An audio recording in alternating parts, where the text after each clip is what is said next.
رمضان المبارک کی روزوں کی قضا ایک سال آتا ہے، رمضان گزر جاتا ہے، اور رمضان دوسرا آنے سے پہلے بہت ساری خواتین ہیں جو قضا نہیں رکھ پاتی ہیں۔ دوستو، بھائیوں اور بہنوں، آپ دیکھ رہے ہیں نو ٹی وی جدہ اور میں ہوں آپ کا دوست، آپ کا ہوسٹ محمد عاقل، جدہ سے مملکت سعودی عرب۔ خاص طور پر ہماری مائیں بہنیں یا خواتین اسلام اس مسئلے سے دوچار ہوتی ہیں کہ رمضان گزر گیا اور وہ اپنی بیماری کی وجہ سے روزے نہیں رکھ پائیں اور اگلا سال آنے تک بھی انہیں فرصت نہیں ملی۔ اس سلسلے میں علماء کرام کا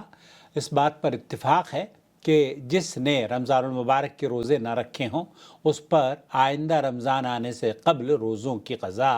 واجب ہے۔ یہ اور استدلال لیتے ہیں وہ اس حدیث سے جس میں ہم عائشہ رضی اللہ تعالی عنہ یہ بیان کرتی ہیں کہ رسول اکرم صلی اللہ علیہ وسلم کی حیات طیبہ میں میرے ذمے رمضان المبارک کے روزے ہوتے تھے تو میں اس کی قضا شعبان کے علاوہ کسی اور مہینے میں کر سکتی تھی، اور یہ نبی کریم صلی اللہ علیہ وسلم کے مرتبے کی بنا پر یا آپ کے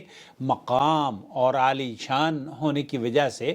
کیونکہ اہل علم نے حضرت عائشہ رضی اللہ تعالی عنہ کے اس حدیث سے، حافظ ابن حجر رحمۃ اللہ علیہ کہتے ہیں کہ حضرت عائشہ رضی اللہ تعالی عنہ کی شعبان میں حرص کی بنا پر یہ اخذ کیا جا سکتا ہے کہ رمضان کے روزوں کی قضا میں اتنی تاخیر کرنی جائز نہیں کہ دوسرا رمضان شروع ہو جائے، اور اگر کسی نے رمضان کی قضا میں اتنی تاخیر کر دی کہ دوسرا رمضان بھی شروع ہو گیا تو یہ دو حالتوں سے خالی نہیں ہے۔ پہلی حالت، یہ تاخیر کسی عذر کی بنا پر ہو، مثلا اگر وہ مریض ہے، بیمار تھی اور یہ بیمار ہے اور دوسرا رمضان شروع ہونے تک وہ بیمار ہی رہا تو اس پر تاخیر کرنے میں کوئی گناہ نہیں، کیونکہ یہ معذور ہے اور اس کے ذمے قضا کے علاوہ کچھ نہیں، لہذا ان ایام کی قضا کرے گا جو اس نے روزے ترک کیے ہیں۔ دوسری حالت یہ ہے کہ بغیر کسی شرعی عذر کے تاخیر کرنا، مثلا اگر وہ قضا کرنا چاہتا تو کر سکتا تھا لیکن اس نے آئندہ رمضان شروع کرنے تک قضا کے روزے نہیں رکھے تو یہ شخص بغیر کسی عذر کے قضا میں تاخیر کرنے پر گنہگار ہوگا، اور علماء کرام کا متفقہ طور پر فیصلہ ہے کہ اس پر قضا لازم ہے، لیکن قضا کے ساتھ ہر دن کے بدلے ایک مسکین کو کھانا بھی کھلائے گا، اور اکثر اہل علم کا یہی رجحان ہے۔ یہاں امام بخاری رحمۃ اللہ علیہ نے ابراہیم نخعی رحمۃ اللہ علیہ کے کہتے ہیں کہ جب کسی نے کوتاہی کی حتیٰ کہ دوسرا رمضان شروع ہو گیا تو روزے رکھے گا اور اس کے ذمے کھانا کھلانا نہیں ہے، کیونکہ اللہ رب العالمین نے اسے روزے ہی رکھنے کا حکم دیا ہے۔ اور ابو ہریرہ رضی اللہ تعالیٰ عنہ اور ابن عباس رضی اللہ تعالیٰ عنہ سے مرسل مروی ہے کہ وہ کھانا کھلائے گا۔ پھر امام بخاری کہتے ہیں اور اللہ تعالیٰ نے کھانا کھلانے کا ذکر نہیں کیا بلکہ فرمایا ہے کہ دوسرے ایام میں گنتی پوری کریں۔ شیخ عثیمین رحمۃ اللہ علیہ کھانا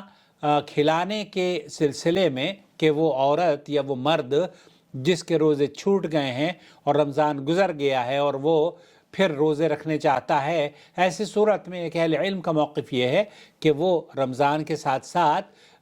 کھانا بھی کھلائے گا۔ اور شیخ عثیمین یہ کہتے ہیں کہ اور رہا صحابہ کرام رضوان اللہ علیہ مجمعین کے اقوال، جب قرآن مجید کے ظاہر خلاف ہوں تو اسے حجت ماننا محل نظر ہے، یہ ان کی رائے ہے۔ وہ یہ کہتے ہیں کہ قرآن کریم میں اللہ رب العالمین نے روزوں کی قضا کا حکم دیا ہے، ان کے ساتھ کفارے کو نہیں بیان کیا ہے، اور یہاں کھانا کھلانا قرآن مجید کے ظاہری یا ظاہراً خلاف ہے، کیونکہ اللہ تعالیٰ نے تو صرف دوسرے ایام میں گنتی پوری کرنا واجب قرار دیا ہے، اس سے زیادہ کچھ واجب نہیں کیا۔ تو اس بنا پر ہم اللہ کے بندوں پر وہ لازم نہیں کریں گے جو اللہ تعالیٰ نے ان پر لازم نہیں کیا ہے، لیکن اگر دلیل مل جائے تو پھر تاکہ ذمے سے بری ہو سکیں۔ اگر کوئی دلیل ہوگی کہ ان پر قضا کے ساتھ ساتھ کفارہ بھی ہے اور مسکین کو کھانا کھلانا بھی ہے تو ایسی صورت میں پھر شیخ عثیمین کہتے ہیں کہ پھر ہم لوگوں کو نصیحت یہ کریں گے کہ دونوں پر عمل کریں۔ ابن عباس اور ابو ہریرہ رضی اللہ تعالیٰ عنہ سے جو مروی یہ ہے مروی ہے یہ ممکن ہے کہ اسے استحباب پر محمول کیا جائے نہ کہ وجوب پر. تو اس مسئلے میں صحیح یہی معلوم ہوتا ہے کہ اس پر روزوں سے زیادہ کسی چیز کو لازم نہیں کیا جائے گا، لیکن تاخیر کی بنا پر وہ گنہگار ضرور ہوگا. اور اس بنا پر واجب تو صرف قضا ہی ہے، اور جب انسان احتیاط کرنا چاہے تو ہر دن کے بدلے ایک مسکین کو کھانا بھی کھلائے، وہ احتیاط اور اختلاف سے بچ جائے گا. اگر تو اس نے بغیر کسی عذر کی تاخیر کی ہے تو سوال کرنے والی یا سوال کرنے والے کو چاہیے کہ اللہ تعالیٰ سے توبہ اور استغفار کرے اور یہ عزم کرے کہ آئندہ مستقبل میں اس طرح کا کام نہیں کرے گا اور روزے رکھے گا، کیونکہ یہ اللہ رب العالمین نے ہر مسلمان پر واجب قرار دیے ہیں، یہ فرض ہے رمضان کے روزے. تو یہاں جو خلاصہ کلام یہ کہ رمضان کے روزوں کی جب آپ قضا کریں گے